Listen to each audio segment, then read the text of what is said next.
Ma'am Mildred Onodera, good morning. Shout out po, Ma'am Mildred.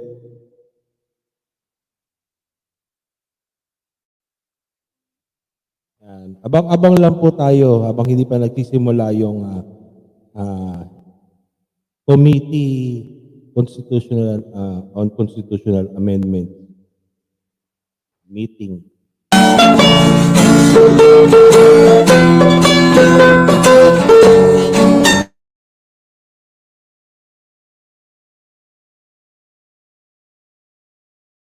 Sound check.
Sis Kasmay, good morning. Shout out.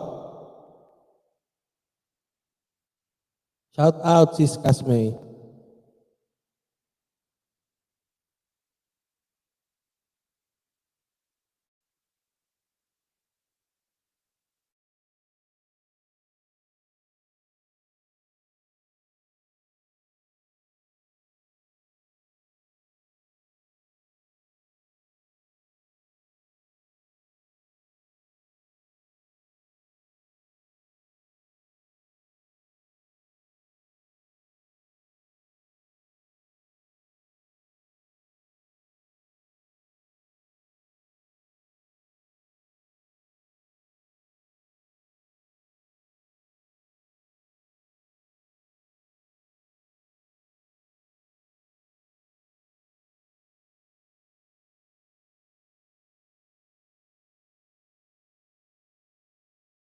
A'udzu billahi minasyaitonir rajim. Bismillahirrahmanirrahim. Alhamdulillah rabbil alamin. Bismillahi wassalatu wassalamu ala Rasulillah. Asyhadu an la ilaha illallah, asyhadu anna Muhammadar Rasulullah. Assalamualaikum warahmatullahi wabarakatuh. Pagbati po ng kapayapaan, pagpapala at awa ng Panginoon Diyos sa inyo pong lahat. Tayo po ay magkakapatid, Muslim man, Kristiyano, Hudyo, Lumad, tayo pong lahat ay iisa po ang ating Panginoon Diyos. Akin pong binabati po kayo ng isang magandang umaga. Kasama ko po, nasa tabi ko po, ang atin pong hinahangaan na senador, Senator Coco Pimentel, boss. Ito po ang ating ano po natin ito eh. Tagahanga po ako ng kanyang ama at tagahanga po niya ako. Boss, meron po kayong... Magandang umaga po sa lahat. Andito lang po ako para sumuporta at makinig sa ating talakayan. Good morning, Secretary Carlos and our guests. Magandang umaga po. Gusto ko lang pong i-welcome, salubungin ang atin pong mga bisita ngayon. Una na po ang tagahanga ako ni Senator Pimentel. Ito po, noong panahon na nung eleksyon, sa lahat ng... nandito na pala si Senator Bato. Senator Bato, magandang umaga po. Good morning, Mr. Chairman. Good morning sa lahat ng ating mga resource persons. Magandang umaga po. Senator, kasalukuyan ko pong pinakikilala yung akin pong idol. Idol ko po ito. Kahit na anong busy ko nung kampanya noon, basta meron siyang ginigisa, meron siyang sa TV, nandun na ako, pinare-record ko pa. Gusto ko kasing madinig lahat ang kanyang mga sinasabi dahil lahat ng lumalabas sa kanyang bibig ay pawang katotohanan. Ma'am Jocelyn, good morning po. Shout out po Thank you, Ma'am Jocelyn.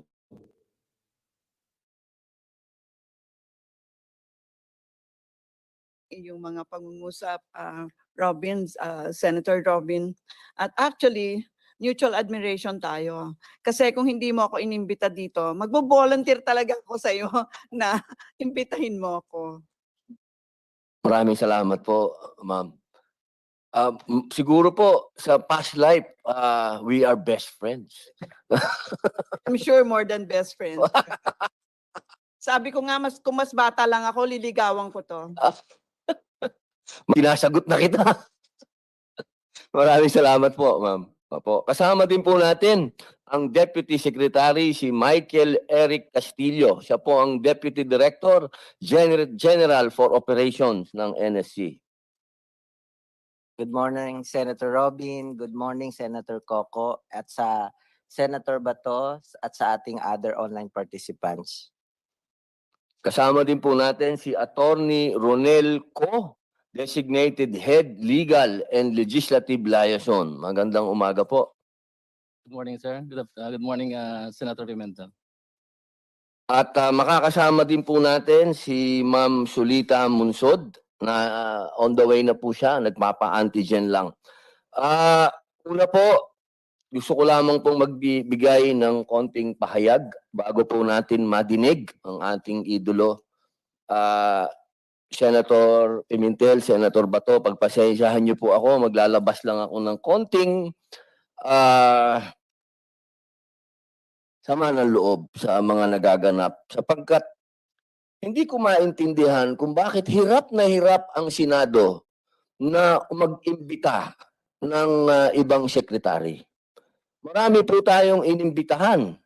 Nandiyan po ang sa DOE, inimbitahan din po natin ang kung meron silang maipapadala sa NEDA. Hindi ko po alam sapagkat itong konstitusyon na ito kasi, ito kasing konstitusyon natin ngayon sa 1987. Ang sinasabi nito, merong balancing kapangyarihan ang legislative at ang executive. Ibig sabihin, pantay tayo ng kapangyarihan. Kapag iniimbita sana itong mga tiga-executive, sana po ay pagbibigyan nyo kami. Sapagkat hindi naman po kami dito mga marites o parites. Yung pong aming gusto naming kain kasama po kayo ay patungkol po sa konstitusyon.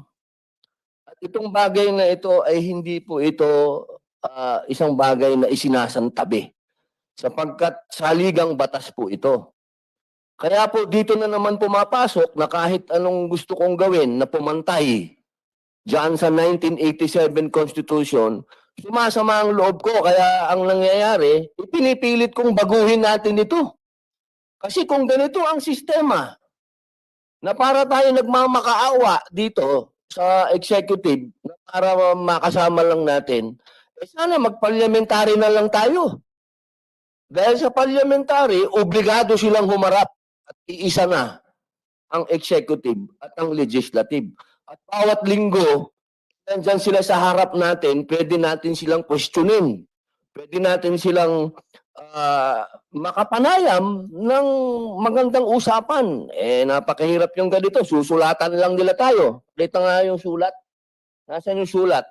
Ito. Salamat po, ma'am. Hindi po mainit ulo ko ha. Baka akala niyo. O, ito ang sulat ng isang secretary. We thank you, Senator, for the invitation. In as much as we have had no opportunity to consider and review the House and Senate resolutions in relation to the mandate of the Department of Energy, may we respectfully request that we may be allowed to submit written comments at a later date after due internal study. Ayun, mga kapatid kong senador, sulat lang ang katapat natin sa ating imbitasyon. Kaya po sana, akin din pong pinasasalamatan ng atin pong si Senator Tolentino, kasama din po natin siya. Senator Tolentino, mabuhay po. Magandang umaga po, Mr. Chairman. Magandang umaga po. Tutuloy ko lamang po yung aking medyo pagpasensyahan lang niyo ako mga kasama ko kasi talagang napakasensitibo. Unang-una, tingnan nyo, napakaganda ng itsura namin dito. Ako nasa majority, nandito ang aking hinahangaan, nasa minority. Interesado kami dito sa usapin na ito. Yung inaantay namin, mambihira, oo. Sana magbigay po kayo ng interest dahil lang ang bill din na pag-uusapan po natin dito ay galing din kay Win Gatchalian, kay Senator Win Gatchalian na nasa majority din. Kaya ang akala ko, kaalyado natin tong mga nasa executive. Kung kaalyado namin talaga kayo, siputin nyo kami. Pambihira, oo.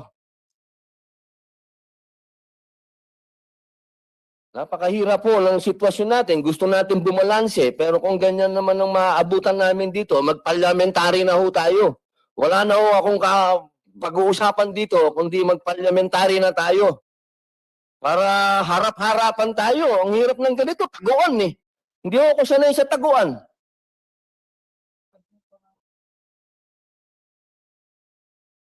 Baka sir, gusto niyo pong magsalita para lumabig lang ng konti ang sitwasyon.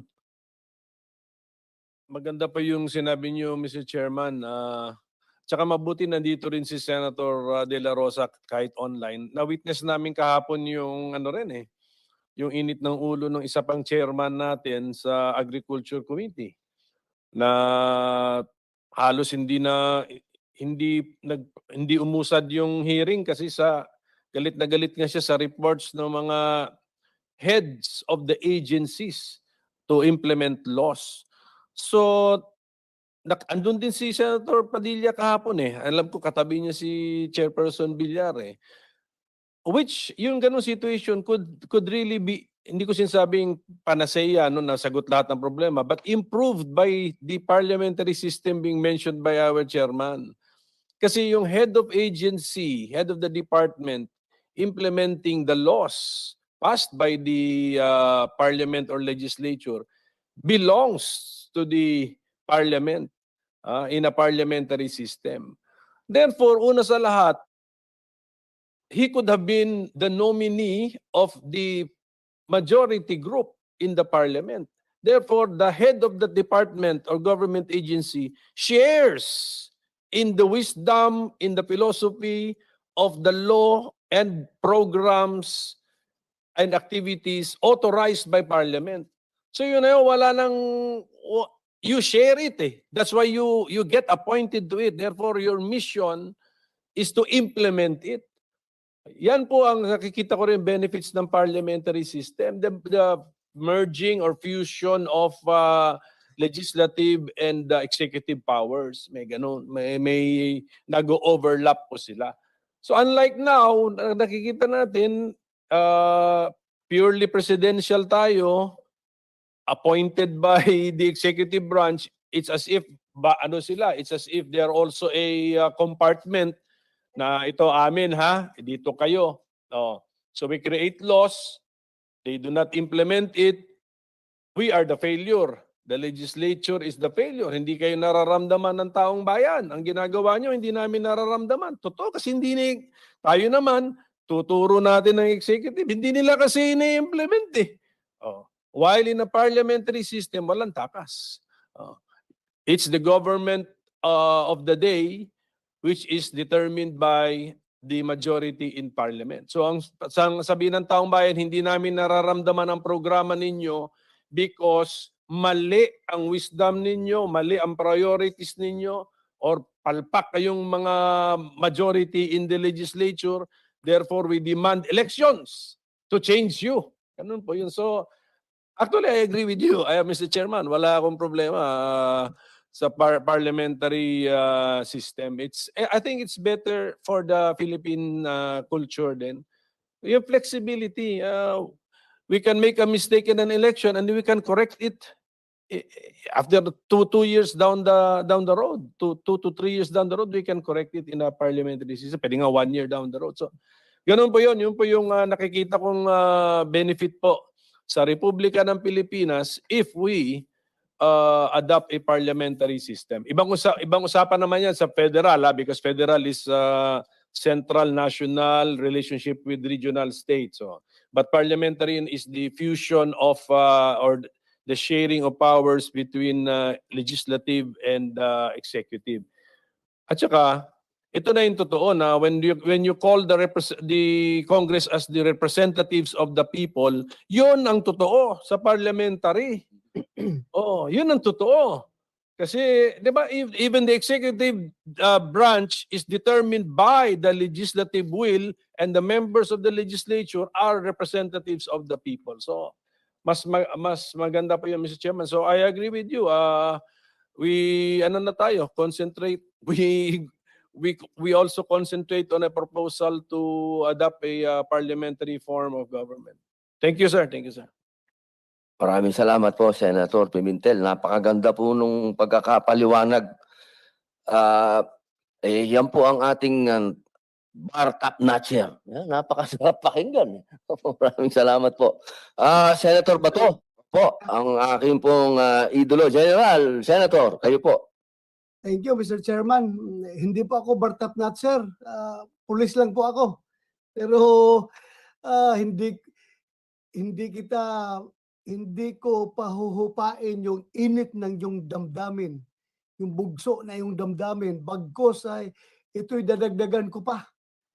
Dahil nga hindi init yung iyong ulo kapag sana itong taga-executive branch of government ay lahat tayo ay nag-o-observe ng co-equality, yung doctrine of co-equality. We are co-equal branch of government and we should respect each other. Pag nag-imbita tayo, dapat they should also attend to our invitation. Dahil nga, unless otherwise, they're thinking that the executive branch is over and above the legislative branch of government, ay pwede siguro tayo isnabin at hindi pansinin yung ating imbitasyon. Pero pareho lang po tayo kung equal branch of government tayo, kaya we deserve the courtesy sa ating isa't isa. Kaya yun lang, Mr. Chairman, sana i-observe natin yan at i-remind natin sila na hindi po niyo kami bata-bata. Kami po co-equal ninyo, kaya we deserve your attention. Huwag po ninyo kaming isnabin palagi dahil baka iniisip ninyo you are over and above the legislative branch of government. Yun lang, Mr. Chairman. Maraming salamat. Maraming salamat po, Senator Bato. Nagsesenyasan po kami dito. Kayo lamang daw po ang nag-iisang 8-star general. Alam yan ni Senator Coco Pimentel, Mr. Chair. Yung minority leader ang unang nakapansin yan. Maraming salamat po, sir. Senator Tolentino, meron po kayong gustong idagdag? Wala po siguro, but I associate myself with the previous statements made by our colleagues, including Senator Pimentel and Senator De La Rosa, and of course our chairman. I would have cited several parliamentary or Senate exchanges here decades ago. Nawala lang yung notes ko, Mr. Chairman. It would involve the same issues raised when the senators then were J. Puyat, Primicias, including the elder Ferdinand Marcos, decades ago. But again, to abbreviate these proceedings, I just would associate myself with the previous statements, Mr. Chairman. Maraming salamat po, Senator Tolentino. Gusto ko lamang pong batiin ang pagdating po ng ating pong bisita, Professor Solita Colas Monsod. Magandang umaga po. Opo. At kasama din po natin online si Orion Perez Dumdum. Okay. Atin po ngayon na medyo humupa na po ang aming mga hindi naman po yan galit kundi hinaing. Hinaing po. At gusto lamang po naming mas mapaliwanagan ang ating mga kababayan na pantay lang po ang kapangyarihan ng legislative at ng executive. Wala pong mas mataas dito. Tama po yung sinabi ni Senator Coco Pimentel at ni Senator Bato at ni Senator Tolentino na hindi po kami bata-bata ng sino man. Hindi po kami tita ng sino man dito. Kami po ay nagtatrabaho. At yung susundan ko lang po yung sinabi ni Senator Coco na alam niyo po, napakadami pong napakagandang batas. Lalong-lalo na po yan yung patungkol sa agrikultura. At kahapon, narinig ko po lahat yung napakagandang batas na yon na hindi po nai-implement. Hindi po nagagawa. Hindi po kasalanan yan ng mga senador o mga congressman. Kasalanan na po yan ng executive. Yung mga hindi po nakaka-perform. Bilyon-bilyon po pondo para sa mga magsasaka. Pero hindi po nagagawa. Hindi natin malaman kung anong problema ng mga tao dyan sa executive. Kung gusto nyo ng silipan, maghapon tayo magsilipan kung gusto niyo. Tapos, sasabihin sa akin ng mga tao sa paligid, ganito gawin mo, gumanti ka. Kausapin mo yung mga nasa commission and appointments. Pagdating sa budget, harangin nyo, bigyan mo 0. Hindi naman natin pwedeng gawin yon kasi ang magtatamaan po dyan ay yung taong bayan. Kasi ang prioridad po natin palagi, tandaan po natin, ang taong bayan. Kasi po, kaya naman po tayo nang gagalaiti dito dahil itong Constitutional Amendment and Revision na committee na to, ang nakasalalay po dito ay future ng Pilipinas. Hindi po future namin ng mga senador o kung sino man. Ang pinag-uusapan po natin kung tayo ba ay magbabago o hindi. Kung mga ganitong sistema, payag na ba tayo dito o hindi. Yun lang po. Kaya po, pakikinggan na po natin ang ating pong unang bisita. Ma'am, meron pa ba tayong online? Lahat ba ito? O sige po, paki-ano lang. Ma'am, ating secretary, Comsec, paki-acknowledge lang po. Sorry po, Ma'am Secretary, acknowledge lang po namin. Baka sakaling may nagising po sa ating mga... Good morning. We would like to acknowledge our resource persons that are online today. Representing Secretary Arsenio Balisacan from the National Economic and Development Authority, NEDA. We have Director Bien Ganapin, Trade Service Industry Staff. We have Director Reverie Pure Sapain, OIC Director Governance Staff. Director Remedios Endencia, Director 4 of the Regional Development Staff. From representing Secretary Benjamin E. Jokno of the Department of Finance, we have Assistant Secretary Valerie Joy Brion, Domestic Finance Group and Legislative Liaison. That's all, Mr. Chairman.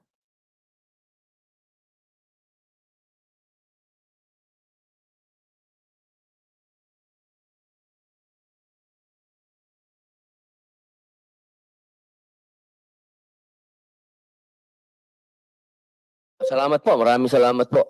Papakinggan na po natin ang ating pong bisita, ang ating pong kalihim na masasabi pong pinakamahalaga na kalihim po natin dahil ang usapin po dito ay seguridad ng ating bansa. Ang ating pong pinakamamahal, Secretary Clarita R. Carlos. Magandang umaga po. Thank you very much, Your Honor, Senator Padilla. Just to repeat, if the senator had not invited me, I would have volunteered to come. Mainly because many, many years ago, starting in 1989, I was already part of a group composed of your father, very good friend, Nene Pimentel, Pepe Abueva, our UP president, and several others who went around the whole archipelago doing political education. Why did I say it was political education? Because we were not really like advocating federal and parliamentary system. We were really laying down the groundwork for a future referendum when the population would be asked in regard to constitutional changes. And so whenever we have these interactions, I would always be the curtain raiser, the first one to introduce the subject area on federalism and parliamentary systems. So what you really need to realize is that a democracy can only work because you have informed citizenry. After all the government authorities come from the people. And I think that is enshrined in our constitution. So anything that the people grants to the government, it can also take away. That is the reason why you have recall, you have impeachment, and the like, so that even if you had been elected by X number of votes, there are also mechanisms by which you may be not elected anymore. And that brings us to the question of why are we revising our constitution? Well, the quick and dirty answer there, I use the term quick and dirty because it's the one we use as social scientist, Senator, to mean that we had very little time and therefore I have to truncate my responses. I know I can deliver a whole session here of my lecture, but I know that there are many other resource persons. And I hope you will invite me another time so we can continue this conversation on many, many aspects of the changes that you want undertaken. Structures are very important. Structures are really the institutions within which you envelope or you embrace individuals and groups. And the structures will define the limits to action. They will define the floor and they will define the ceiling, the bottom and the top. So that an individual, when given a particular structure, like if this were a glass, the individual knows that it can only work within the structure of the glass. Like this, cylinder. Like, you talk of the leche flan, which can be formed in different configuration. If you form it in an oblong, the milk and the sugar will only work along the edges of the oblong or whatever shape the leche flan will take. That is the nature of structure. Now, if you put warm bodies in structure, then the warm bodies will have to align within the structure. And when they so align within the structure, you invariably change their behavior. So the basic groundwork, Senator, of the changes that you want would really be this philosophical perspective that structures will result in behavior change. That's the reason why we're revising the Constitution. Because what you have seen from 1987 is that there have been a lot of things that we have done and not done. And we think that a change is in order. And the change can only come from changing the relationship among structures. And I think you hit on one of the major relationship, and that is between the executive and the legislature. Now, people seem to get confused in regard to federal and parliamentary systems. I think you mentioned that already, Senator Pimentel.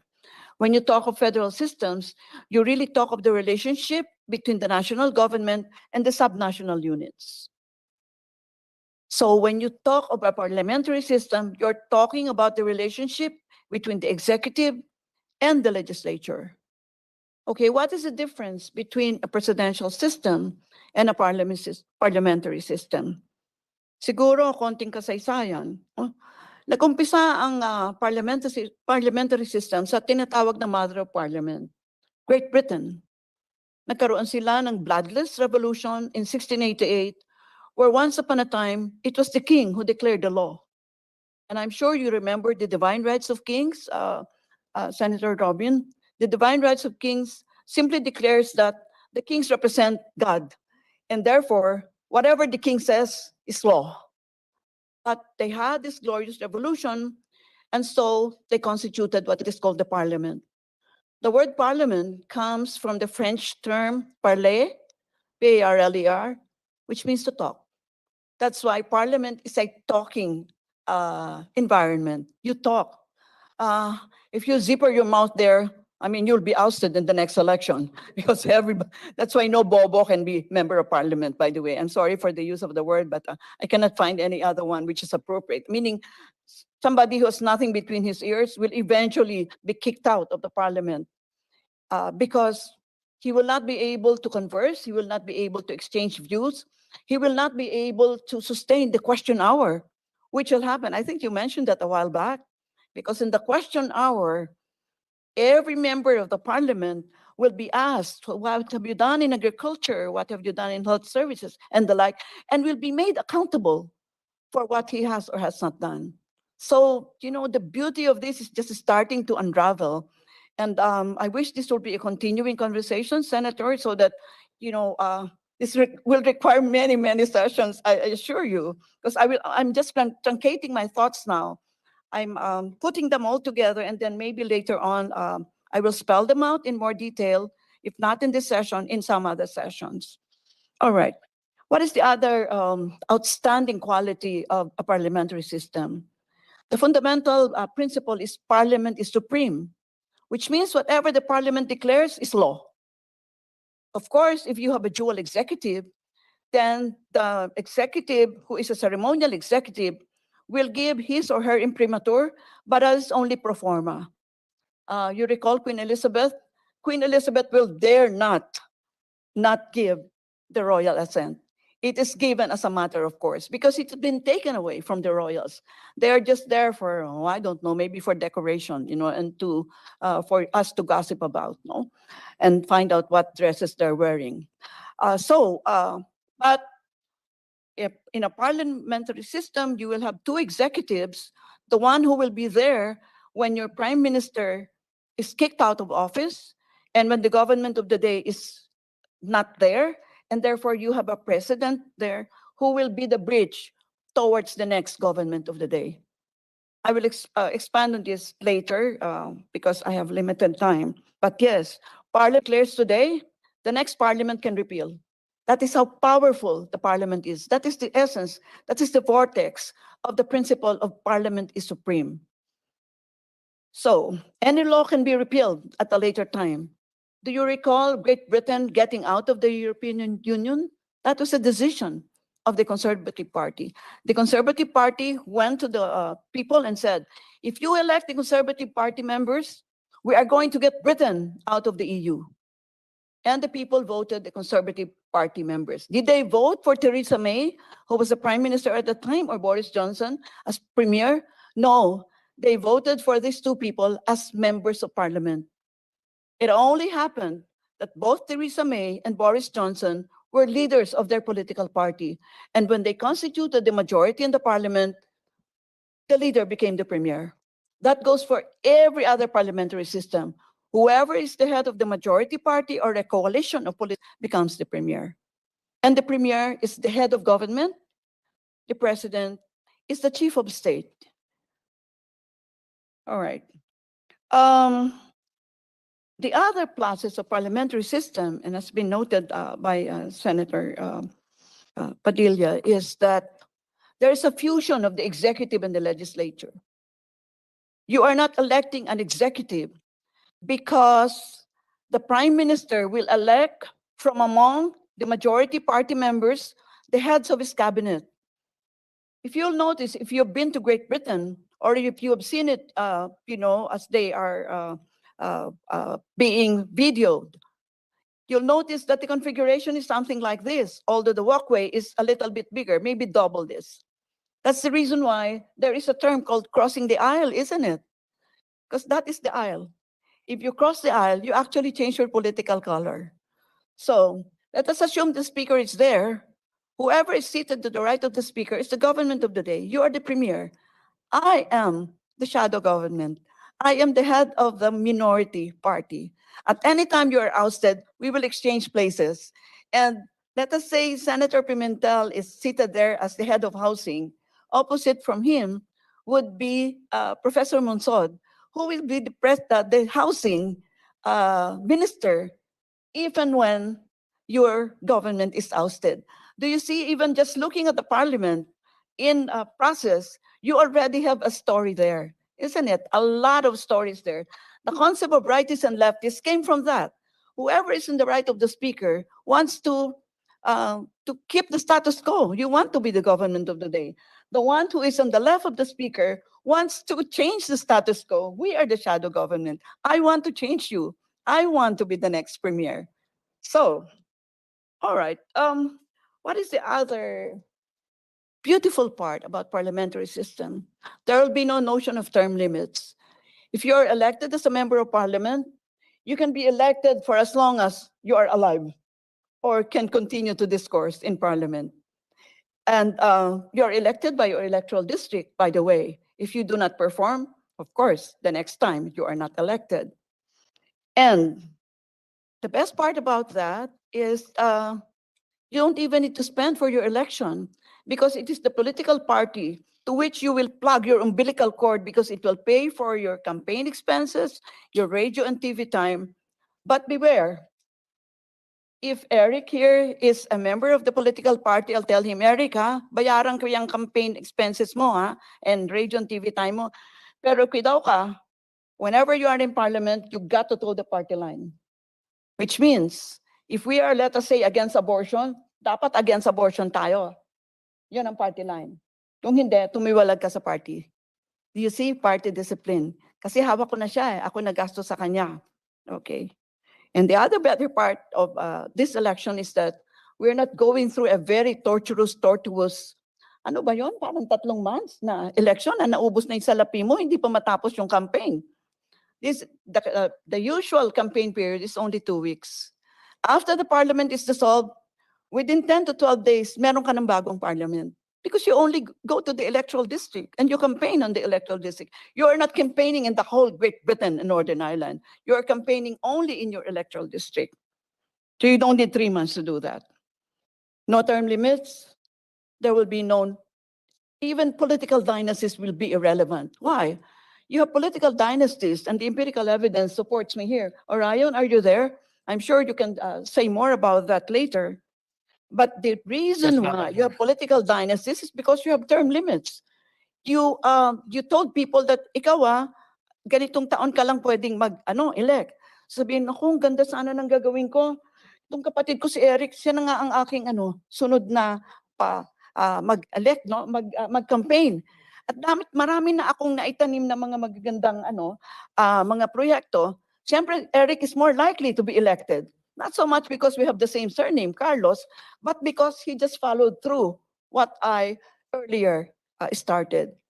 Why will there be no political dynasties? Which is so antithetical, by the way, to democracy.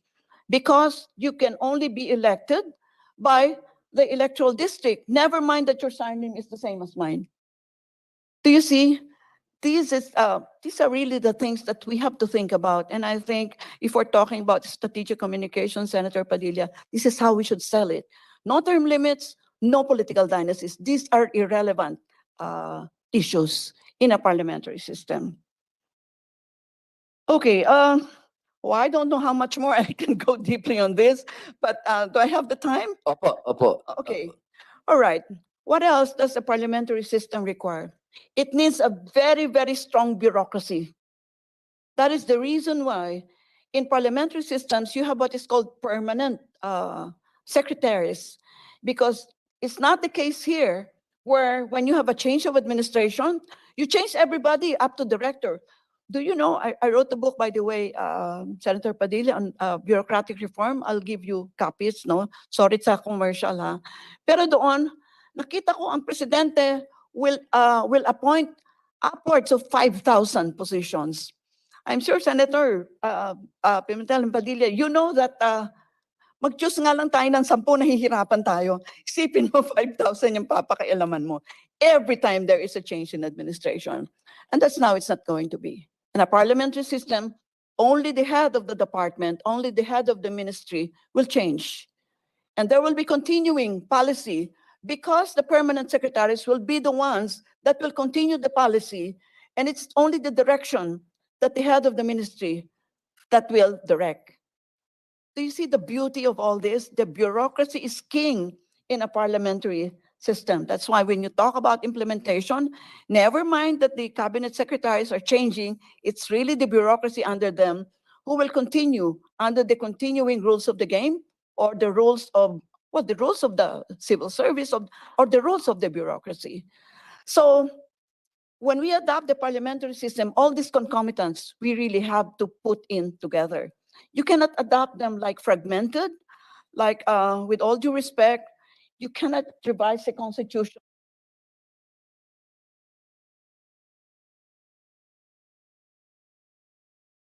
like an organism, like a human body.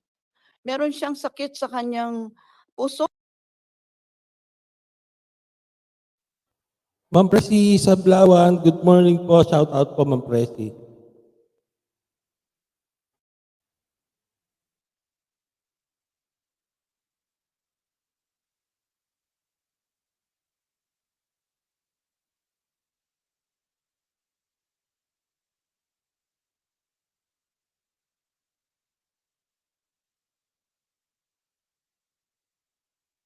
Presi Sablawan, good morning. Shout out po. Going to revise the constitution, dapat omnibus ang revision mo. Kasi bawat section doon na papalitan mo, ay meron siya mga pinsan sa other sections. Mag-move lahat siya eh. They will all be moving parts. So I'm sorry, I apologize if I go against the notion that you can in fact revise the constitution piecemeal. You can't. Otherwise, we will be wasting our time. And some other time, we will again revise the constitution. And we don't like to do that. You know, revising the constitution is not like suddenly, we scratch our head. Sa ligang batas po natin yan. It's the basic law of the land. It is not revised willy-nilly. It's not as if, ganito yung capriccio natin ngayon, we change it. No, we don't. We're changing it because we want structural change. We want structural change because we want behavior change. I think I shall conclude at that point. Thank you. Maraming salamat po sa aming kalihim. Napakaganda po ng inyong pagpapaliwanag, lalong-lalo na po doon sa usapin na magkaharap na yung dalawa. Hindi po nagtataguan. Napakaganda po nun. Kasi yun po ang gusto ng ating mga kababayan, na gusto nila, marinig nila na sa bibig mismo ng mga pinuno nila kung ano yung mga plano nila ng harapan. Hindi po pwede na dadaan pa muna sa media, kanya-kanya munang pagalingan sa media, kanya-kanyang banatan doon, pero hindi naman sila nagkakaharap. Napakaganda po talaga noong harapan na nandiyan yung shadow government, nandoon yung ruling, sige, banatan kayo dyan. Yun po sana ang gusto natin na mangyari para yung ating mga kababayan ay hindi nangangapa. Tungkol naman po doon sa May I immediately react to that? Okay, that's a very good point. Because during the question hour, the Prime Minister, in fact, together with government of the day, we say government of the day because at any day they can be ousted. That's the reason why we use that term. The government, in fact, can stake the life of his government on a question of policy. Policy X, for example. No? And when he stakes the life of his government on a question of policy and he does not get the vote, he will be ousted. That's one other great part about parliamentary system. Opo, ibig niyo pong sabihin, hindi kailangan ng people power. No, you don't need people. You just oust him. But, Senator, when Kasi nagkaroon na po ng addiction yata ang Pilipino sa people power. Lagi na lang, punta tayo sa EDSA. Marami lang tayo ng tao dyan. Sa parliamentary po, hindi na po kailangan yan. mayroon po nung role ang rally sa ating liberal democracy. Pero wag ho natin sa kalye gawin ang ating mga pagbabago. Maraming salamat po. Ngayon po, baka may gusto pong Umaabot lang naman sa kalye kasi yung protesta pagka walang structure na dadaanan kasi yung grievance yung hinaing ng taong bayan eh. In a parliamentary system, nandun yung structure. May grievance kami, may hinanakit kami sa legislatura, sa parliament. Yung aming problema sa ngayon, hindi nila binibigyan ng tamang atensyon o tamang kilos. Palitan natin sa eleksyon. So, pipressure namin ang aming member of parliament to siguro a vote of no confidence para to dissolve the leadership in the parliament, mapipilitan to call an election. And then hopefully the election will reflect, makita ng eleksyon yung sentimiento ng taong bayan. Kaya importante rin na clean and honest elections dapat. So, tignan natin yung mga bayan, mga bansang yon na talagang pinatibay na nila yung electoral system nila, pinagkakatiwalaan nila ron, at saka walang insentibong mandaya ron because yung taong bayan na mismo ang susuka ka o mandaraya ka sa eleksyon or you will be ostracized and forever remembered. So, sanctity yun. Kasi yun ang paraan eh. O, yun ang paraan ng pagbabago eh. So, yun po yun. So, para sa akin, yung parliamentary system reflects the needs of the society at the present time. Kasi kung hindi mo sinasagot yun, you do not belong to parliament. You will be ousted in an honest election reflecting the will of the people. Kaya yung mga patago-tago na member of the cabinet or of the government, magiging permanente na yung pagtatago nila kasi hindi na sila magiging member of the government. They will be ousted, yun na nga ang sabi, through an election reflecting the will of the people. Yun po. So marami po itong marami talagang kailangan natin, pagbabagong kailangan gawin. Tapos yun na, since posible yung government of the day matanggal at any time, kailangan may matibay pa rin yung gobyernong naiwan. Kasi meron yatang possibility, Secretary, na there's a period of time that there is no government of the day formed yet, ganon. So, That's the reason why you have the ceremonial president to bridge over. yes, so that's why matibay yung bureaucracy. Kasi even without a head to give the direction for the moment, tuloy ang gobyerno, existing ang gobyerno. So these are many features, Mr. Chairman, na pagandaan talaga natin lahat ng mga yan. So thank you po, thank you. napakaganda po. Kasi kakapangyari lang po niyan sa UK na kailan lang kay Boris Johnson ba? Boris, di ba, na nagkaroon sila ng eleksyon, nanalo nga siya, pero ang nangyari, tinatanggal siya pinag-resign siya dahil medyo may mga iskandalo siyang ginawa, COVID, pero tumutoma-toma siya, nagalit ang tao pinag-resign siya, nag-eleksyon. Nanalo pa rin siya. Pero nangyari, yung kanyang mga minister nag-resign. So, wala siyang nagawa. Natanggal siya, palit siya. If you will notice there, despite the fact that they ousted Boris Johnson, still the Conservative Party controlled the majority in the House of Commons. And therefore, they chose among themselves the next leader. No? But if the majority party loses its majority, we're talking arithmetic majority, no? Then they go to the country and have an election. Yun ang maganda Sige po, Senator. Yun po yun. So, kung nakita natin, change is is easier to achieve under a parliamentary system. So, the party controlling the majority of the parliament made a change within.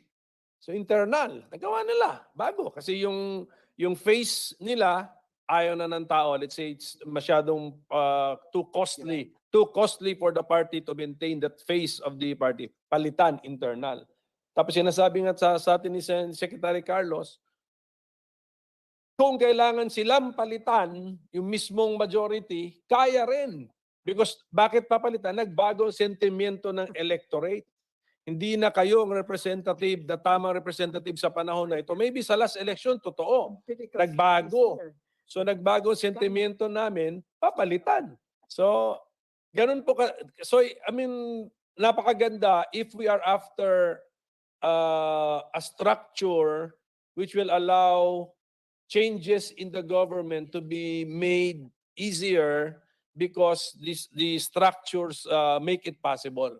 So napakaganda. And then kung ganyan nga, you're a member of parliament, you're the persons running the government, parati kang on your toes. So pati yung change in behavior nga sinasabi ni Secretary Carlos, on your toes, hindi yung katulad kahapon na na-atake ni Senator Villar na ang tamad nyo, ayaw nyo magtrabaho. O, gano'n. So, change of behavior, on your toes parati. Di ba?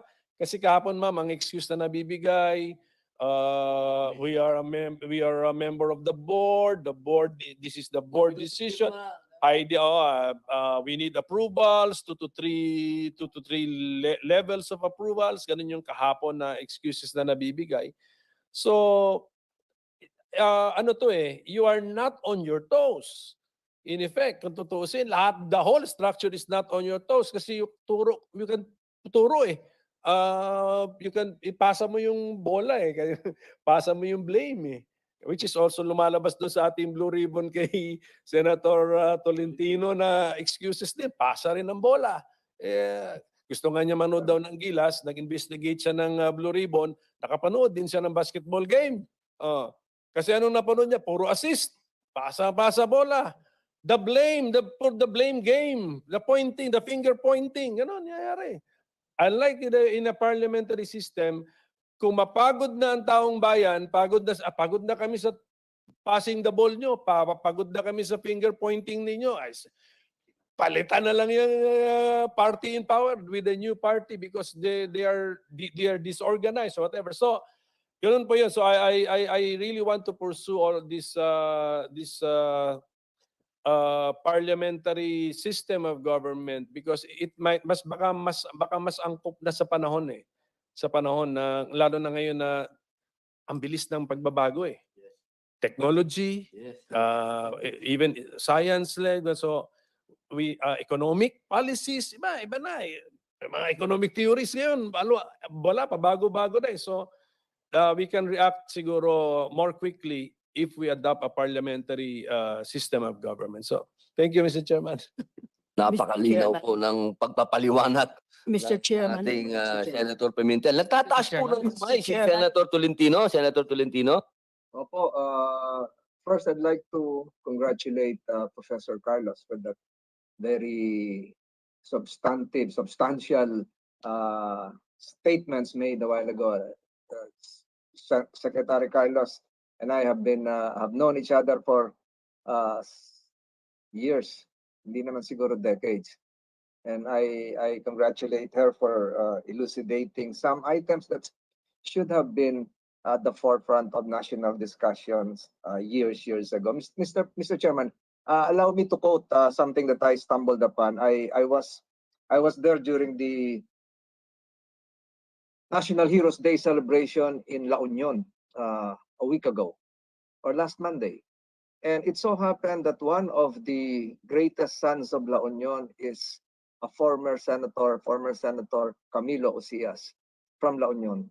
And Camilo Ocias in February 2, 1962 made the same assertion like what our chairman is saying, or even Senator Pimentel. And if I'd like to have this recorded again for the second time, and I quote, Mr. Chairman, if you'll allow me, Senator Primicias had a privileged speech in 1962, and the gist is this: what kind of government should we have?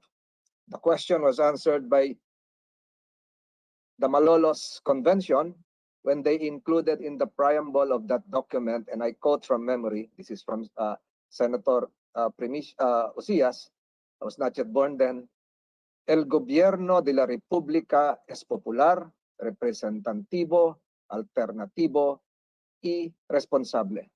These adjectives used in that phraseology need not be explained. We know what a gobierno popular should be, namely one rooted in the will of the people. We are operating under that ideology. And we also know we are operating under that ideology. And we also know that a government should be responsible. Mr. President, this is Senator Osias. There is one adjective used in that constitution, which I think, as far as I know, is not found in any other written constitution of the entire world. I refer to the adjective alternativo. There are no written precedents or jurisprudence on this matter. We can only imagine that those fathers of the Malolos Constitution did envision, and I dare say that they included that adjective as a rebellion against hereditary monarchy, wherein the son of a king or emperor, merely in virtue of accident of birth, may ascend to the throne upon the death of the occupant of that monarchical government. I believe, again, Senator Cias, that it was an expression of the conviction of the Filipino people that there must be periodic change. Ito po yung sinasabi ni Senator Pimentel kanina. There must be periodic change. Turnuhan in the national language. A government nga masukat-sukat in the Ilocano language. Now we are operating under that. That was during the time of the speech of Senator Primicias. Mr. President, I think the proceedings today is very timely because during that period, they talk about the upper house and the lower house called Cámara Alta and Cámara Baja. It should have been in one building where the upper house would be located, the Senate would be located in the upper floor, the Cámara Baja would be located in the lower floor. But then again, Mr. President, after 1962, this speech of Senator Osias still would reverberate in the memory of historians because we're now talking of parliamentary federalism, and these are all very timely, especially with the explanation given a while ago by my former professor, Professor Secretary Carlos, and I hope the discussion would be elevated nationally to a level beyond partisan politics, and even a discussion that should include the grassroots level. So, Mr. Chairman, though I was absent last time, I would be a participant in your committee hearings virtually and perhaps later on physically. Maraming salamat po, Mr. Chairman. Excuse me po, sir. Maraming salamat po ating Vice Chairman sa ating Senator Francis Tolentino. Meron lang po ako, napakaganda po nung sinabi nyo, no? 1962. Alam niyo po, senador po yan eh. Sigurado po ako yung sinasabi nilang pagbabago na yan. 1971, kasama po ang ama ng ating Ma'am Sher Rojas, Kuya Burns, Ma'am Lenny Fermin. Shout out po, good morning. Ma'am Bill Canadera, Ma'am Price Sablawan, Ma'am Amira Villamor. There is no better Billy Diaz. Shout out sa inyo. Good morning. Matakbo panahon eh. Kailangan nag-a-adjust. Sabi nga ni Senator Coco, dapat nag-a-adjust talaga. Ngayon po, pakinggan lang po natin. Sige po, sige po. Ma'am Joyce, Jocelyn Mahinay, hello po Although Shout out member po. yung father ko sa 1971 Constitutional Convention, he did not vote for the draft. He refused to vote because of what happened, the subsequent happenings. Kasi may mga presyo. Ma'am Lenny Fermin, maganda yung part kanina ni Ma'am Clarita Carlos. Maganda yung mga diniscuss niya kanina, malaman. May mga events which are, pressured delegates, mga ganun. So, ang ending po nun, my father refused to vote. Ito si Senator Pimentel at saka si Robin, medyo may kakaiba sila na. Kasi si Binoy, federalism. Si Pimentel is a parliamentary ang mas propose niya.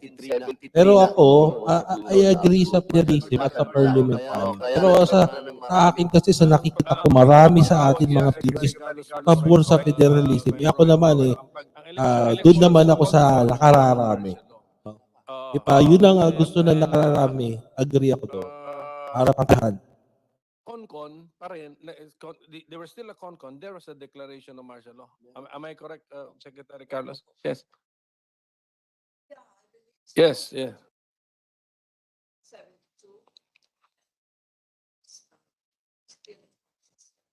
Time. Yes, ganun yun. So, ano pa sila eh, nagkakadimandahan pa sila noon. Opo, so yun po yung Sa nangyari. So Supreme Court. imagine niyo na lang when you are now asked to vote for a draft, and then it was under a martial law situation. So maraming influences po, which may not be maraming influences sa decision mo which may not be connected to the merit of the draft, di ba? So yun po yung gusto kong sabihin. Okay. Salamat po. Okay, maraming salamat po, Senator Pimentel. Meron Mr. pong Chairman?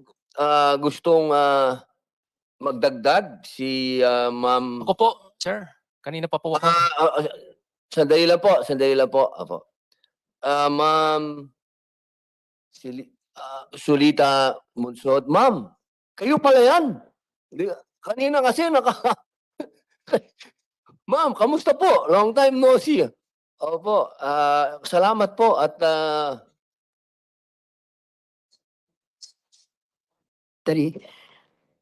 kasi merong mga ebidensya, studies have been made, and this is hard evidence. Alam niyo ba that only two countries, the period from 1962 to 1998, only two countries changed their form of government. There was Cyprus in 1970 and Sri Lanka in 1978, because it's very hard. And both of them shifted from parliamentary to presidential.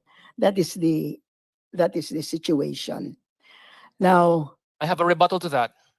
I don't have sandali lang po. that is a fact. Sir Orion, I have a sandali lang I have po. a solid Tatawagin rebuttal po to kayo. Please lang po. I'm not putting in an argument. Sir Orion, please po. Makikiusap lang po sa inyo ang committee. Always address the chairman. That is a fact. I mean, please. All right. Okay.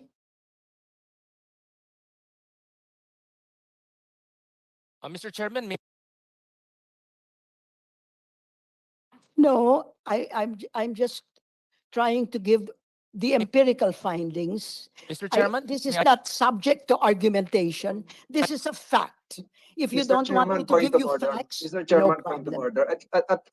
At least we should allow Ms. Monsod to finish her statement before any other resource person can butt in. That's Yes, what- yes, Vice Chairman. Opo, maraming salamat po. Tuloy po, ma'am. Opo. I'm trying to get back.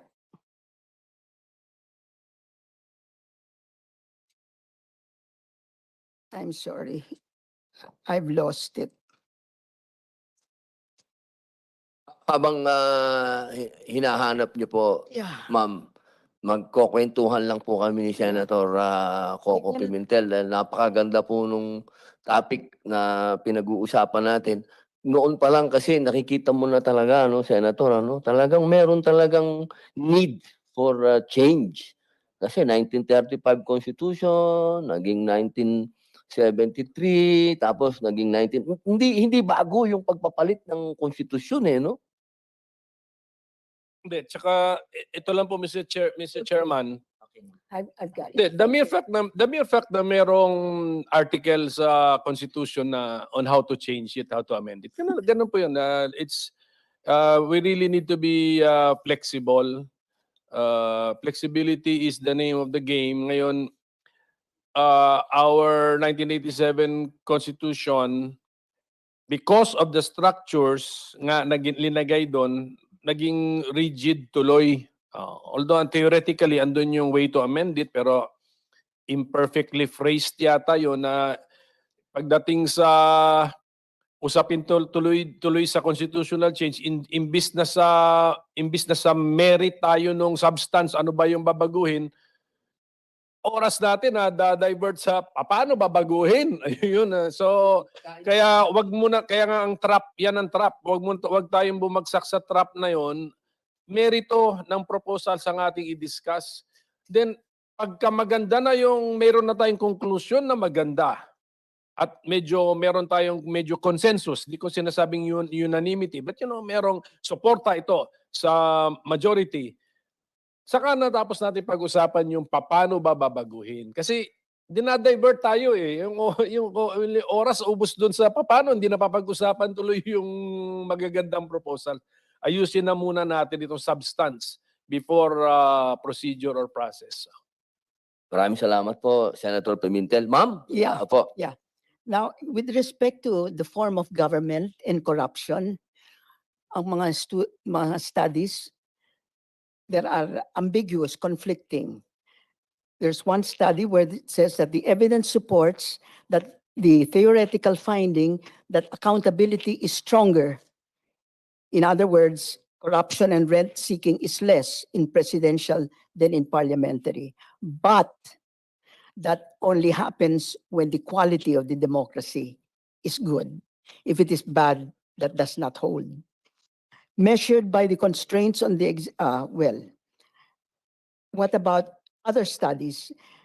Lederman in 2005 said parliamentary systems are associated with lower corruption. So one says presidential is with higher corruption, parliamentary is lower corruption.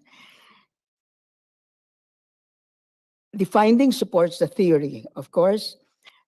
Now, the form of government and democratic survivability. One study, Stepan and Skak says parliamentary democracies had a high rate of survival, more than 3 times higher than that of a presidential democracy. Presidential democracies were more than twice as likely to have pure parliamentary democracies to experience a military coup.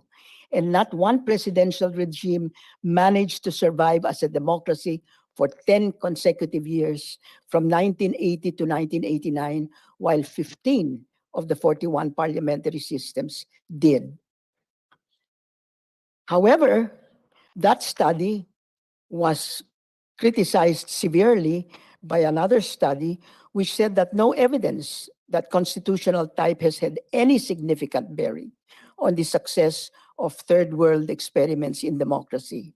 And there is no statistically significant difference between breakdown rates of presidential and parliamentary. In fact, the selection of successful parliamentary democracies was biased against Latin America in favor of Africa. So here are studies done empirically to test the experience of these forms of democracies, and this is their findings. Now, there is this is an empirical finding on the form of the government and government spending. Parliamentary democracies have larger government spending. The shift from parliamentary to presidential would reduce the total size of government spending by about 5% of GDP in the long run. Spending also grows much faster in parliamentary forms, and this is according to Person and Tabellini. More on government spending. A new majoritarian and presidential democracy cuts government consumption by almost 2%, while a new parliamentary democracy raises it considerably. The difference between the two forms of government is highly significant. Meaning to say, that difference is not zero. Now, with respect to, this is more empirical evidence with respect to form of government and structural reforms, defined as openness, protection of property rights. And the studies show that there is a large and significant correlation between parliamentary proportional democracy and structural reforms.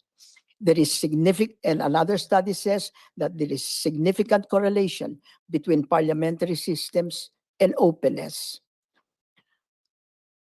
But with respect to the government and economic performance, the form of government and economic performance, there is no significant effect of parliamentary system on economic performance as measured by per capita GDP, total factor productivity, and labor productivity. That is one study. And another study says a new parliamentary democracy grows 1.5% less than a new presidential democracy. These are the these are the empirical facts that come out of studies. So in summary, there is conflicting empirical evidence as to which form of government will lead to lower corruption. That is, there is conflicting evidence as to whether constitutional type has any significant bearing on the survival of democracies. But the evidence is pretty strong that presidential regimes have smaller spending, meaning to say government spending as a percentage of GDP than parliamentary regimes.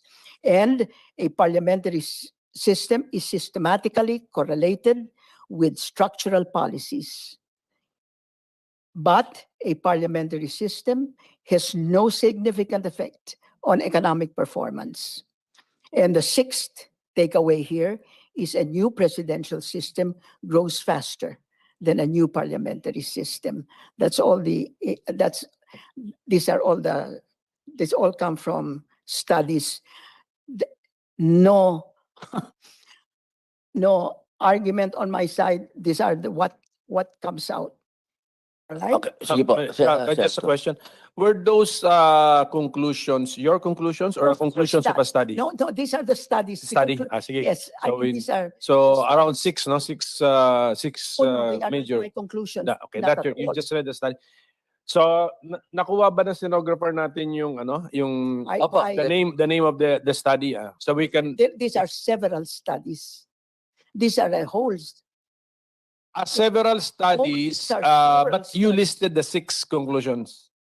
From those several studies. Yes, from those several studies. So thank you for Just summarize. Yes, thank you for summarizing the studies for us. Yun lang yung kinaklaro ko. Salamat po. Maraming salamat. Kapusta po kayo? Yes. Meron lang pong sasabihin si Secretary Clarita Carlos. Yes, thank you very much. I would like to compliment my colleague, Professor Monsod. We're colleagues at the University of the Philippines. I at the Department of Political Science and Professor Monsod at the School of Economics. I complimented her because she presented empirical evidence which were done by social scientists in regard to which type of structure would enable us to reach the desired result. There is no doubt that if you will notice, some of them are conflicting results. Yes, and as it should be, as is in the nature of social science research. Mainly because social scientists, including economists who are social scientists, use different variables to test, and they also have different levels of confidence when they test. And so when Professor Monsod talks about no statistical difference, it simply means that whatever difference that you're seeing is happening by chance. But when she says that there is a very high correlate, that means that they are moving in certain kinds of direction which in fact are related to each other. This would be for the benefit of those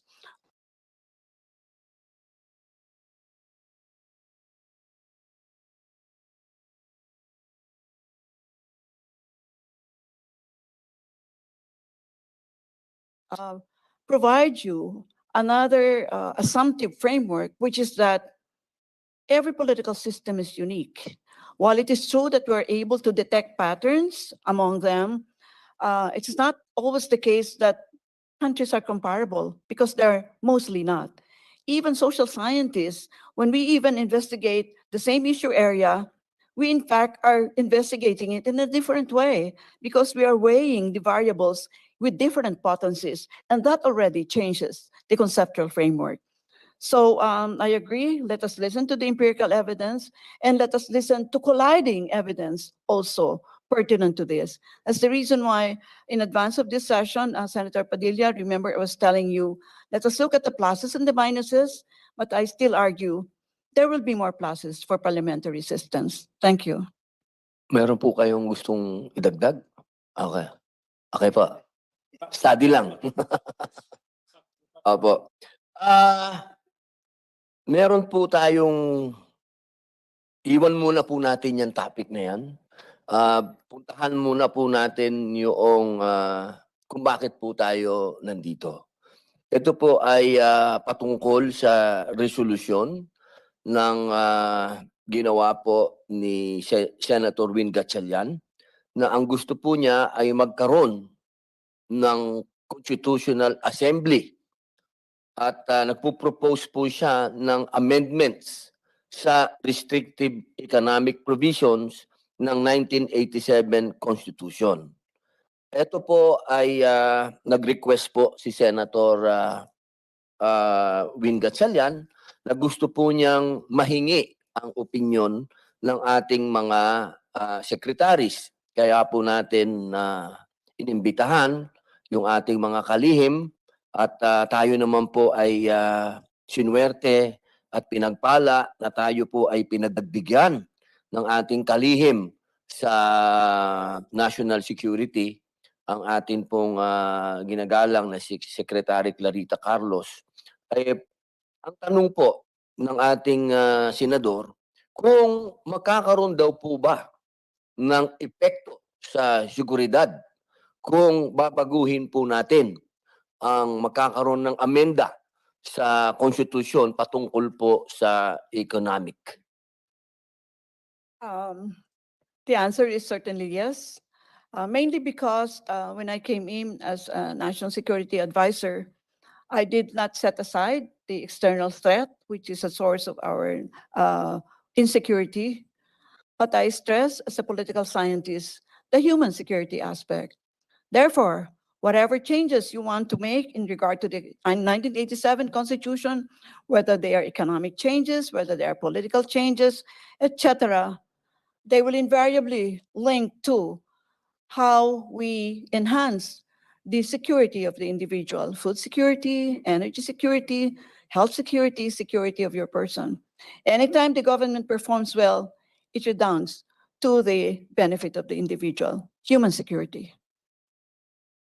Ibig pong sabihin po ba, mahal naming kalihim, na kapag pumasok po, pinayagan natin ang mga dayuhan na magnegosyo dito, maaari po bang makaapekto ito sa seguridad ng ating bansa? Maaari po ba na sila ay maging threat sa atin? Siguro mas marami yung hindi threat sa sa pagpumasok ang mga dayuhan, no? Kasi ito siguro yung sinusulong ng marami na alisin na yung 60-40 restriction.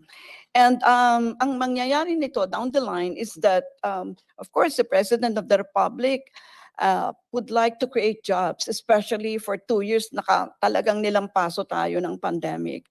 So when they come in, they bring in capital, they bring in factories, manufacturing, innovation, they create jobs. You create jobs, somebody is paying for his amortization for a house, he has money to pay for the amortization of the house. Human security, you create jobs, they will put their children to school, education.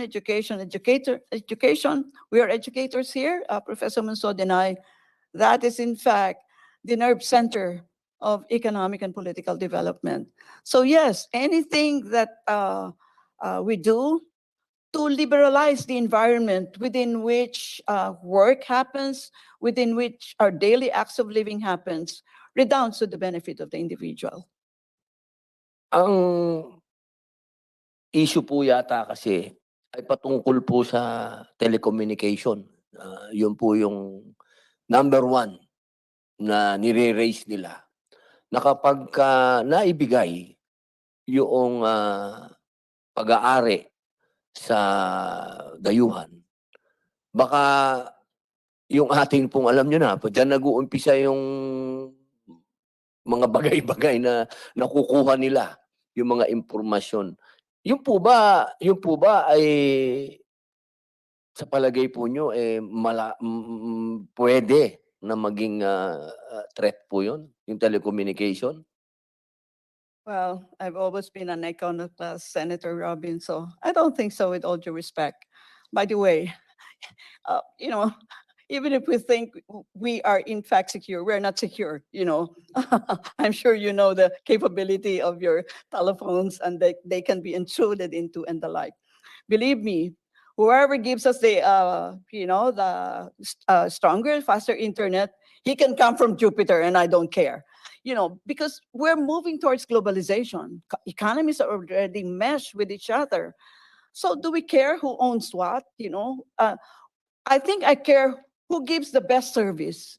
And I really don't care who you are. Whether you're a corporate person or you are a corporation, you're an individual, you're a collective, whoever gives the best service. There is no socialist way of repairing a road, is there? Is there a democratic way of repairing a road? No, you just repair the road, and it doesn't even have a label on it. I think we should be, I don't know, we should be realistic about these things. Why are we putting labels on everything and putting political color? The telcos want to come here, let them come here. You know, if the present telcos are not giving us the services that we want, we're one of the slowest telcos in the world. As I said, he can come from Saturn and I don't care. Maraming salamat po. Sige po, Deputy Secretary Michael. Opo. Well, Senator, you cannot prevent a determined actor if he wants to penetrate your communication, whether he is an owner or an outsider. I mean, we can talk about any other country with capabilities, and they may not own your telcos, and they could do something about your system. But what the problem with this kind of fear is that, first and foremost, there is no evidence that would support that, in fact, when you have the ownership by foreigners, is that it will automatically be a breach of our security, because some people would only want to do business and would not do something else. And we have to weigh the security implications and our desire to have better services, because the better services redounds later on to your ability to progress economically. And when we talk about the linkage between economic development and security, we have to always understand that economic and security, they are like double helix. Your ability to secure your nation is underpinned your ability to progress economically. It also goes the same way that your ability to progress also depends on your capability to secure your country. So it is not an either or thing. It is not one coming after the other. It is actually a double helix thing that you do not know where to begin, except that you know that they are interlinked. Now, when there are clear evidence that this equity requirement retard our nation. This is true in many sectors of our economy, in the telecommunication, in the shipping industry. I will give an example in the shipping industry. When you require equity ownership by Filipinos, once upon a time in the 70s, we have in our ships registry, in our marina, there were more than 1,500 ships registered under Philippine flag. Then in the 80s, it was reduced to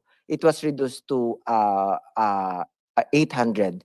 Now we have less than 150 ships. And what does it mean?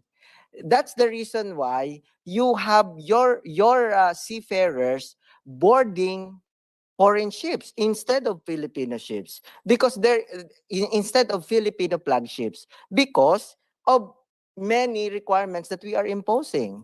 I mean, if I am the owner of the ship, for example, I am a German, of course, I would have to have some say on the decision making. If I don't have the decision making power, then I will not invest in your country. Okay. Malinaw po na hindi po kayo kontra dito na magkaroon na tanggalin na itong 60-40. Sige, Senator. Malinaw na hindi sila kontra at hindi sila worried. Hindi sila worried. Okay po, tatanungin naman po natin ang ating mga bisita. Sige po. ba yun, Secretary? You're not even worried about it? Let us say it's not a high threat. Okay po, sa NEDA, sino po ang pwedeng sumagot sa NEDA sapagkat kayo po ang ni-request ni Senator Win patungkol dito. Ito po ba ay makakatulong ang pag-aamyenda nitong batas na ito? Makakatulong po ba ito sa ating ekonomiya?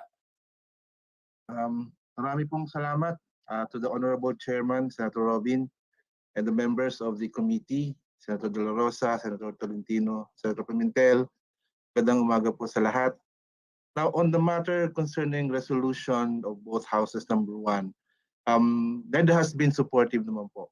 We support the objective envisioned in the proposed resolution, as this recognizes yung need for the country to adapt to the present and future socioeconomic condition of the country. In recent past, Honorable Chair, NEDA has been supportive of the Senate initiatives to relax restrictive foreign ownership limitations on certain key investment areas. For instance, sir, papasalamat na kami sa Senate for passing the amendments of the Retail Trade Liberalization Act, the Foreign Investment Act, and the Public Service Act. Actually, sir, Sir, maputol ko po kayo, sir, ha? Meron pong yung po sa Foreign Direct Investment Act, madami po ang nagre-react. Opo, kasi ang sinasabi, ito daw po ay questionable. Yung pong pagkakapasa po nun, although hindi ko po ito kinokontra, tandaan po ninyo, po ay kahit pagbalik-balik ta rin po ninyo ako, PDP laban po ako. Ako ay nasa wing ng kasama po ako dito sa sa act na to. Pero syempre, ako po ay nasa committee na ito na marami pong sektor ang nagsasabi na illegal ang pagkakapasa noong Foreign Direct Investment Act. Sapagkat ang nararapat lamang daw po na magdesisyon at magbigay ng interpretasyon sa saligang batas ay ang Supreme Court. Kasi ang nangyari po doon ay binigyan nila ng definisyon yung public utilities. Alam niyo man po siguro kung ano yung foreign direct investment, hindi po ba? Yun po ang kine-question. Wala daw pong karapatan ang Kongreso, ang legislative, na i-identify nila kung ano lang yung public utilities. Ang dapat lang daw po nun, ang meron lang daw pong dapat na nag-i-interpret nun ay ang Supreme Court. Gusto ko lang pong sabihin dito, kahit na meron tayong batas ngayon na existing, sa akin pong palagay, hindi po tama na sa atin pang nanggagaling yung mga question. Kasi meron pong question na ito ba ay pwedeng questionin sa Supreme Court? Alam nyo naman dito sa Pilipinas, laging ganyan. Pagka questionin ng isang tao, dadalhin sa Supreme Court. Kung ikaw, negosyante, foreign investor, papasok ka, meron kang dalang, may bagong batas na na pinirmahan ng ang 18th Congress, pinirmahan ng presidente nila. Okay na to. Pagdating ngayon sa iyo, sasabihin sa iyo ngayon may mga nagrereklamo. Sino ba yung mga nagrereklamo? Number 1, yung mga dating justice. Si Justice Carpio, sinabi niya illegal 'yun. Yung mga ibang professional na mga lawyers, sinabi nila illegal. So kung ikaw ngayon yung foreign investor, hindi ka siguro mahirapan kang maglagay ng mag-aalanganin ka. Kaya po ang tanong sa inyo po, Sir Bien Ganapin, ganda na po ng apelyido nyo, Ganapin. Opo. Pabor po ba kayo na amendahan natin mismo yung 60-40, yung saligang batas. Kasi ang sinasabi nila kasi walang karapatan ng Kongreso amendahan ng isang batas ang saligang batas. Hindi pwede 'yon. Kumbaga sinasabi nila hindi pwede, saligang batas 'yan, aamendahan mo. Pag maamendahan mo ang saligang batas, kailangan dumaan ka doon sa tatlo, con-con, con-as o yung People's Initiative. Ngayon, kayo po, tatanungin ko po kayo, diretsahin niyo na po ako, Sir Ganapin. Makakatulong po ba na amendahan natin yung saligang batas? Salamat po, sir, Your Honor. With regards po doon sa binabanggit niyo po kanina na yung batas ng Public Service Act. Public Service Act po 'yon, yung pinasa ng Kongreso nung this year lang po 'yun nung March. Ang ginawa lang po doon, Senator, is to define kung ano yung public utility as a separate from Boss, yun nga yun, boss eh. Boss, yun nga yun. Yun nga ang point.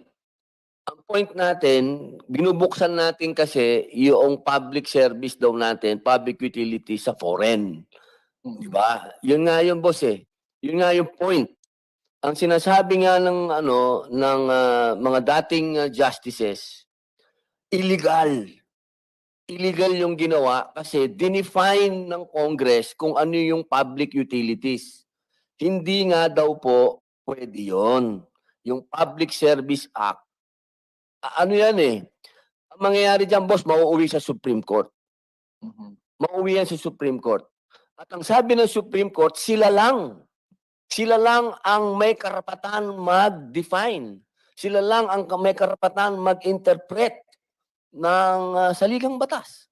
So, ang simple lang po yung tanong ko, wag na po nating balikan yun kasi pag ang haba po tayo. Simpleng tanong, boss. Pabor po ba ang NEDA na amendahan yung 60-40? Yung hinihingi po ni Senator Gatchalian. Pabor po ba kayo na ito po ba'y makakatulong sa ekonomiya?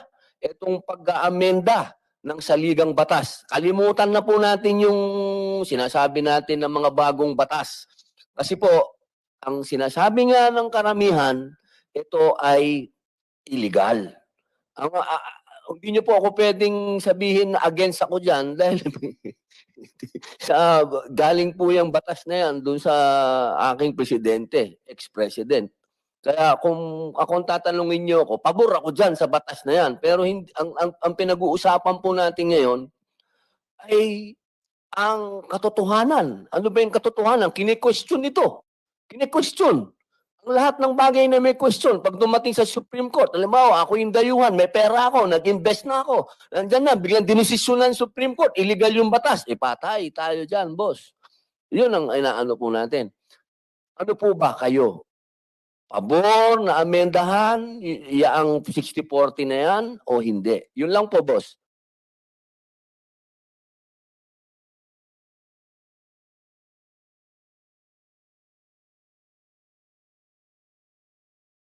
The NEDA has no objection to departing from constitutional provision on foreign equity restriction.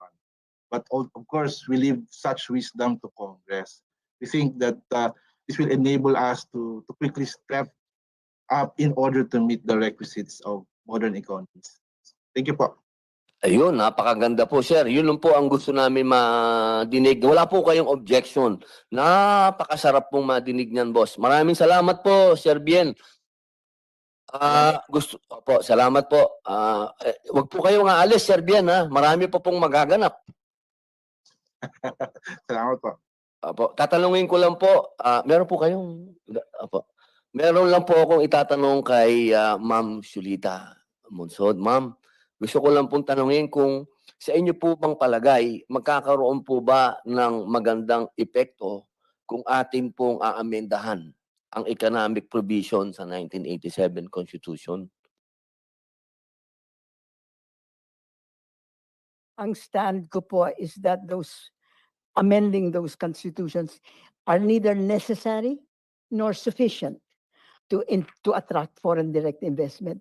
Hindi po necessary just the fact that, the economic provisions, the economic restrictive, economic provisions are 7, and the resolution now talks only about public utilities, advertising, and media, means to say that, somehow or other, the other restrictive provisions have been taken care of without having to touch the Constitution.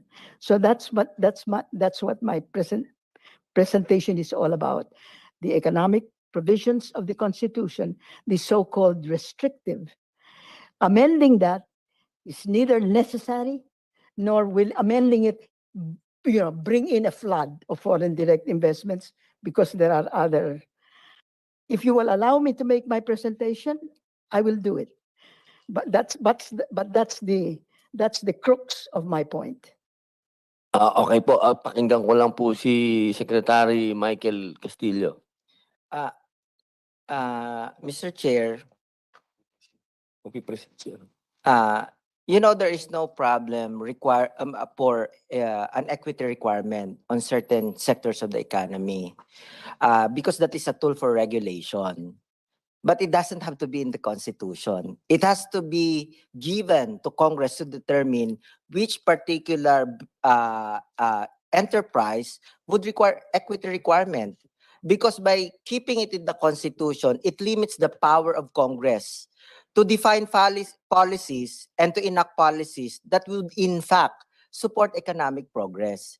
The fact that it is in the Constitution, it is a constraint there is no problem that in every enterprise, the Congress will define, okay, in this particular sector, it's 70-30. In this particular sector, it's 60-40. Then in another sector, it must be 51-49.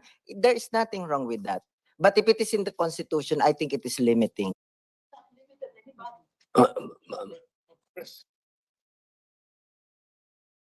No, I am just saying that the limitations have not, the provisions have not either affected anybody. I will show you the studies that have been made, Philippine studies that have been made that show that, restrictiveness and the fact that, the resolutions talks about the Philippines is the most restrictive with respect to foreign direct investment.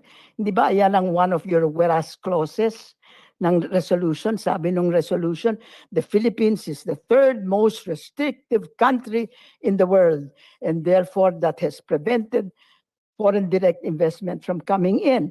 Well, I just wanted to point out that foreign direct investment restrictiveness index that has been going on from 1997, then it started again in 2003, then it's 2006, then 2010, all the way up. That restrictiveness index shows that 1997, 2003, 2006, 2010, all the way to 2014, the most restrictive country in the world with respect to foreign direct investment was China. And China received the largest amount. So restrictiveness does not make any difference if there's a profit to be made. All right? And then, so hindi lang ng China. Let's talk about the Philippines. The Philippines became number 1 in 2015, I think, and 2016. Basta after 2014, China ang number 1. After 2015, the Philippines became number 1. And yet, if you will look at the data, the most foreign investment we have gotten 16 and 17. In 18, it started to go down, and it is now going down. So I'm saying this restrictiveness, lifting the restrictiveness is not necessary. To all intents and purposes, for all intents and purposes, the door to foreign direct investment is open. They don't come in. And why don't they come in? It's not because of restrictiveness or not. Because the Philippines most restrictive, so much money came in. Right? So let's look at the evidence. Let's not just argue. Let's look at the evidence. Because so many people have made studies on foreign direct investment and have made their conclusions on the basis of those empirical studies, not on the basis of arguments. Let's just look at the data, the hard evidence, and it will show you. Sir Castillo? Well, we have to look at two sides of the coin. One question is, does it limit? The other one is, does it benefit? Now, I have never found any study that would point to a conclusion that the 60-40 requirement in our constitution actually benefited the nation in terms of economic progress and in terms of our ability to, create jobs for our people. So it has to be two ways that we have to look into. Secretary Carlos? May I add to the continuing conversation here?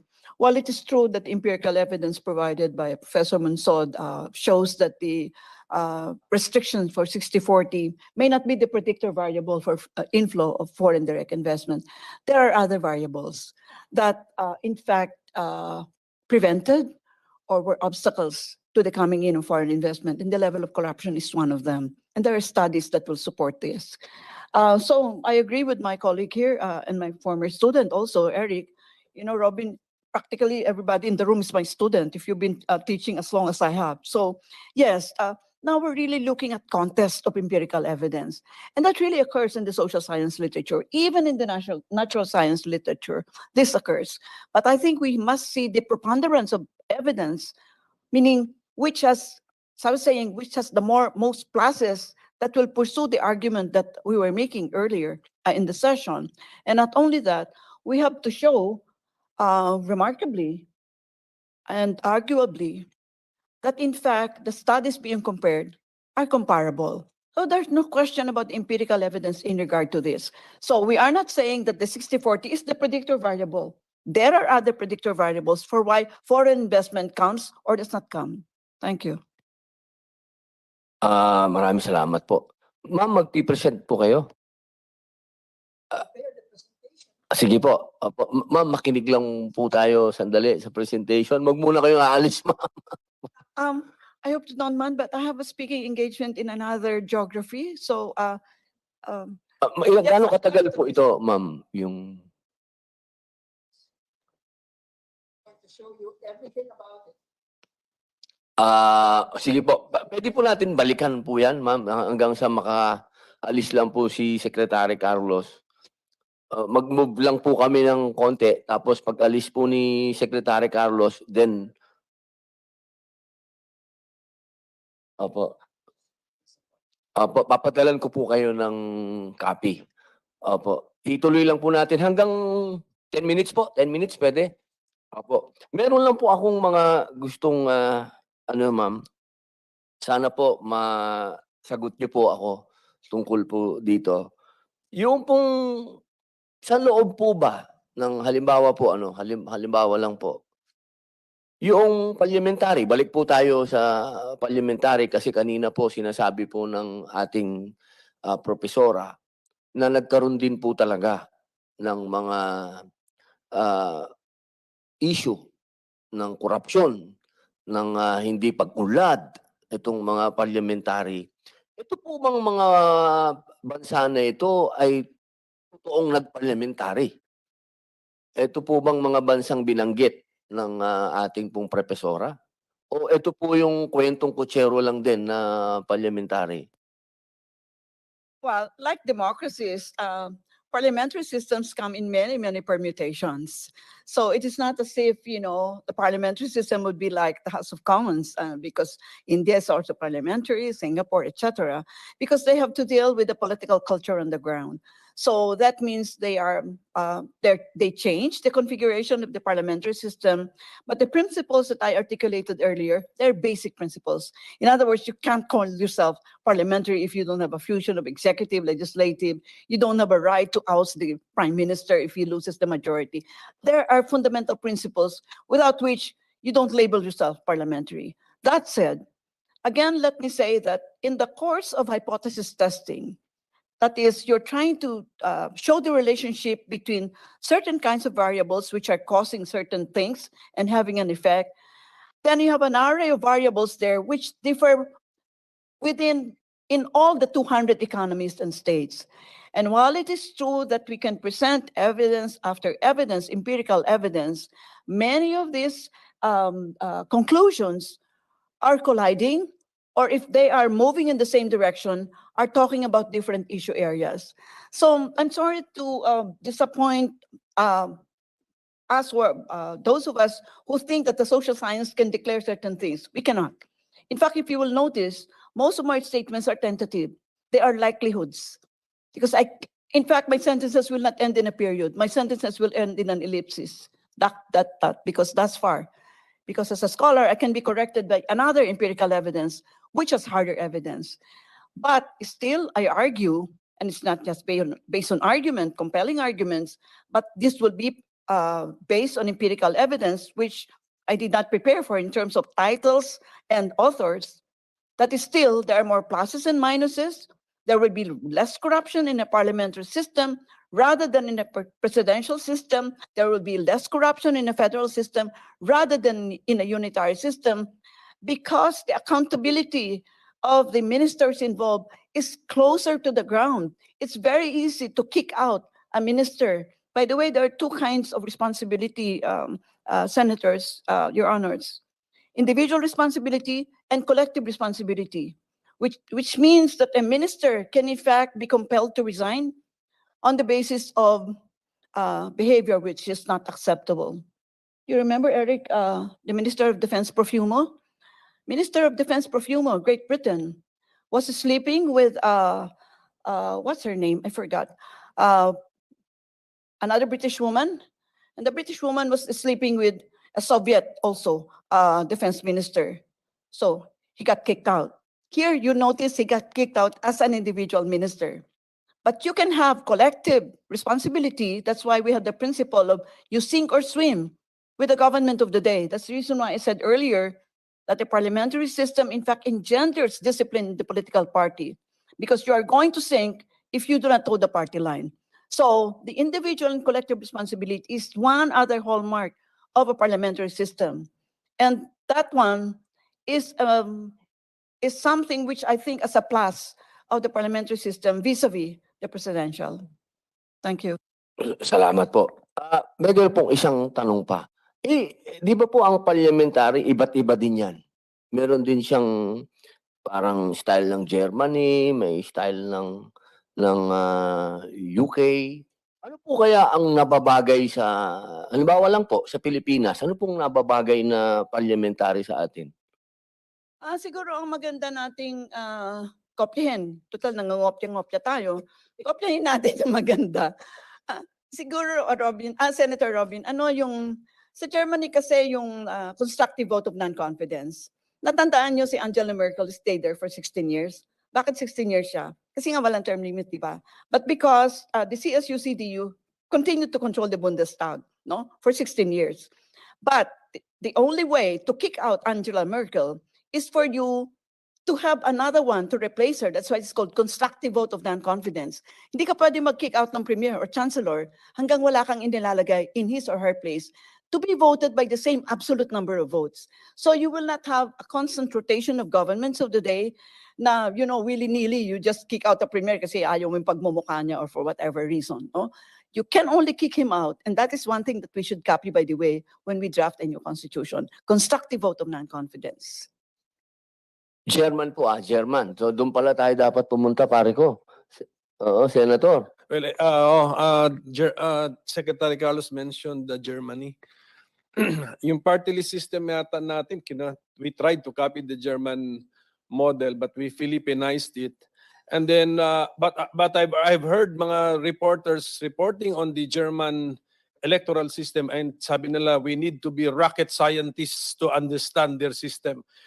So, ingat-ingat lang tayo sa German model. Siguro maganda siguro sa broad strokes, siguro sa forma, pero even yung mga reporters hindi nila maintindihan how to compute the percentages of the parties controlling the parliament, the Bundestag, because of their party list system na they needed to be rocket scientists daw to understand the system. An outsider reporting on the German model. With all due respect, Apo. Your Honors, I beg to disagree, absolutely. Next time you invite me, I want a blackboard, and I will discuss with you in very simple terms the mixed single member district system and the PR. You know, I have been invited 1,000 times to say something about the party list, which we really implemented in a very, very wrong way.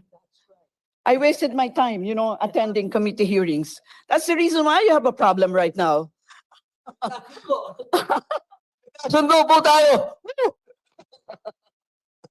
Hindi ho, ganyan talaga yung party list system. You have distorted it. You have distorted. Pwede po bang malaman yung ibig niyong sabihin, Senator, ng Philippinize? Ito, pagkaintindi ko kasi ng party list system, dugtong yun eh.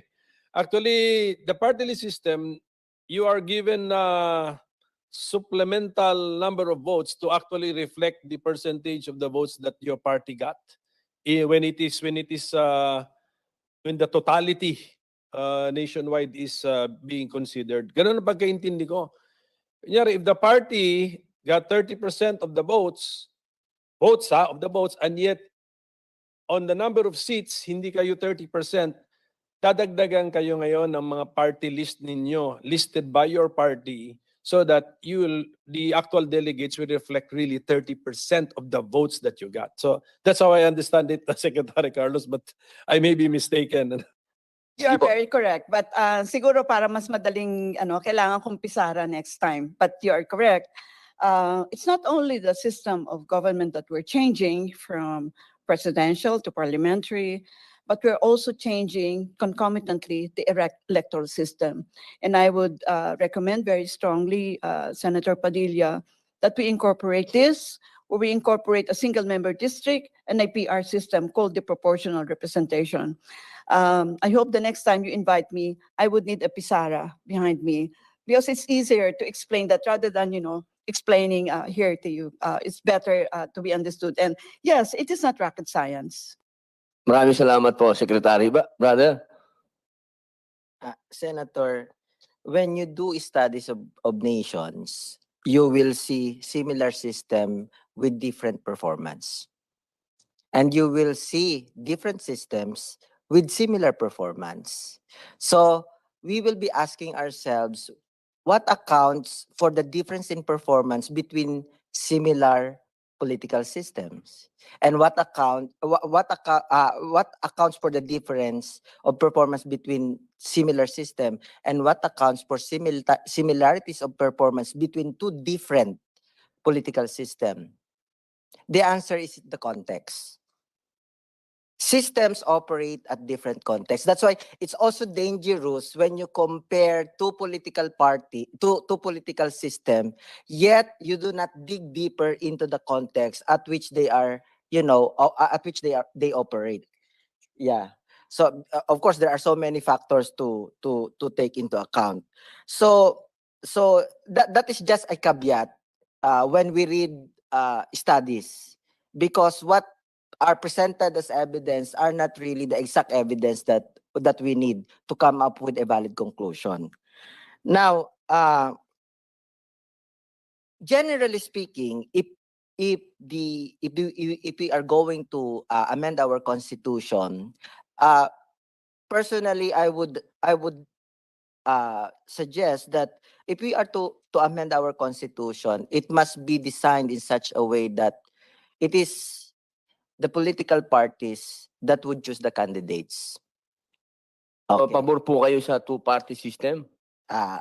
Well, that not necessarily, but that one is actually a for strong political party system, and it has to be a constitutional reform in such a way that it is the people doesn't elect candidate, rather the people elect the government. So those are key key directions if we are going, never, regardless of whether you want to do it parliament or federal, it has to be towards that direction. Now, if there is also amendment to the Constitution, what I want to suggest is that to change the development orientation of our Constitution, because the development orientation of our Constitution is mainly land-based.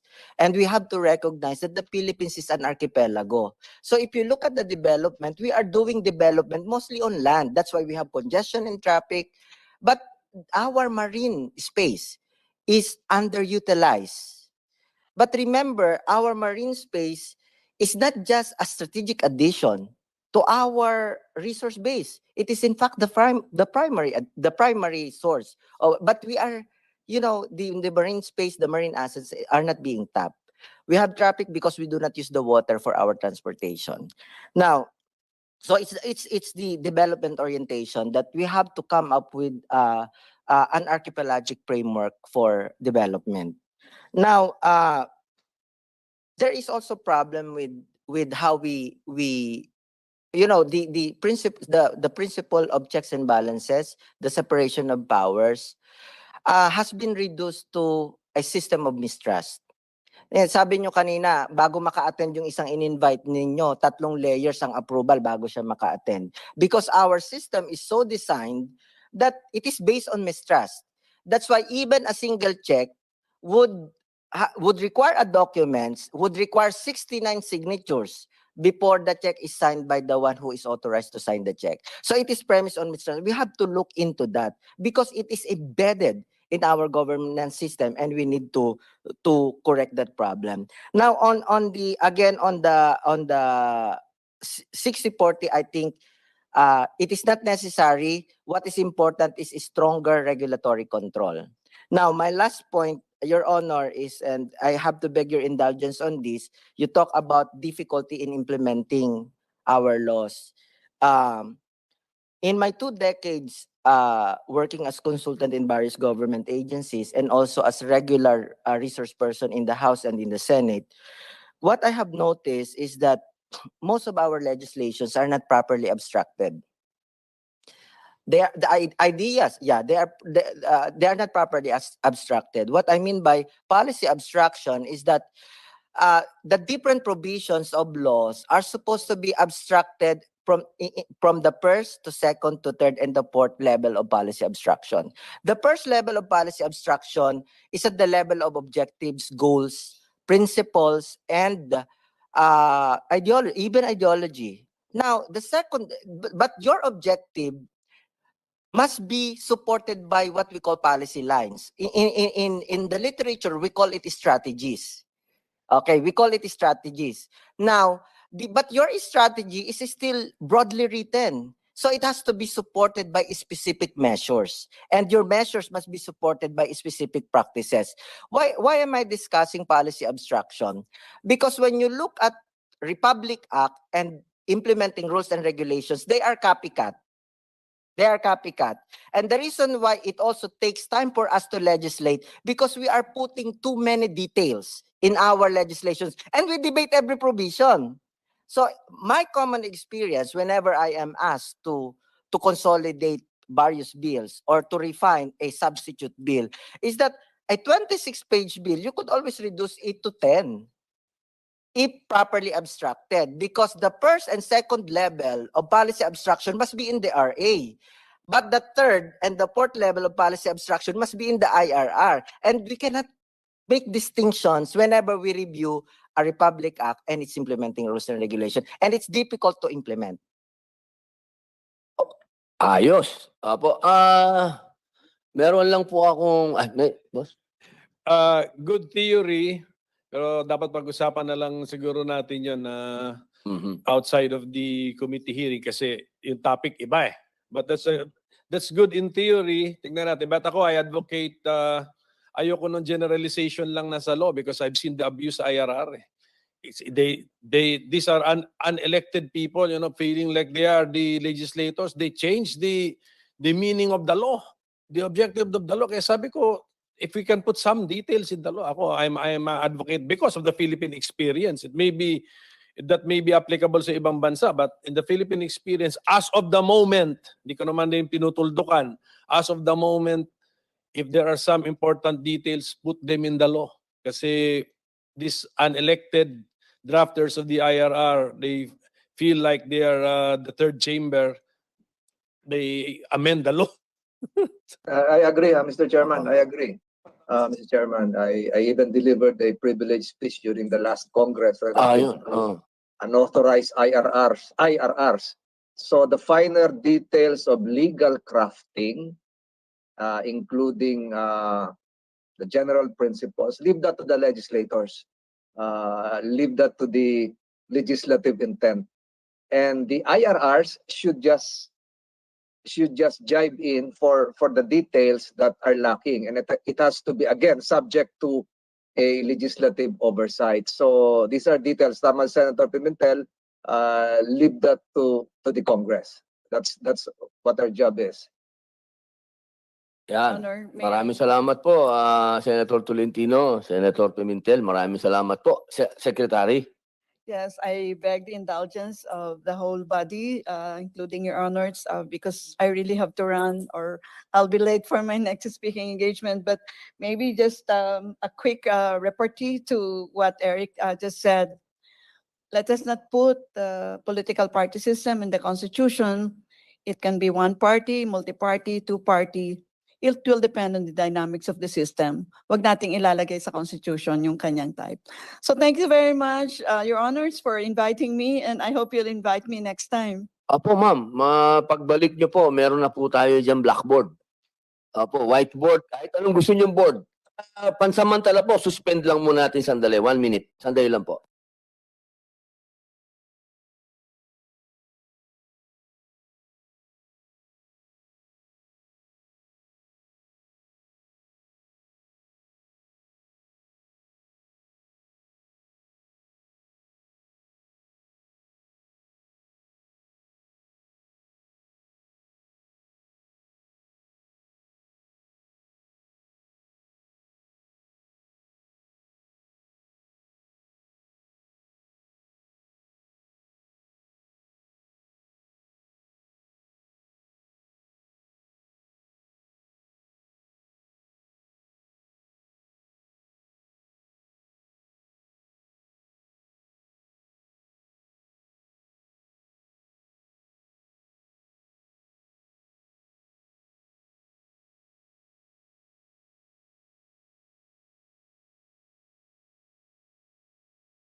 Hello. Thank you po sa inyong lahat. And live na po. Thank you sa lahat. Bye-bye.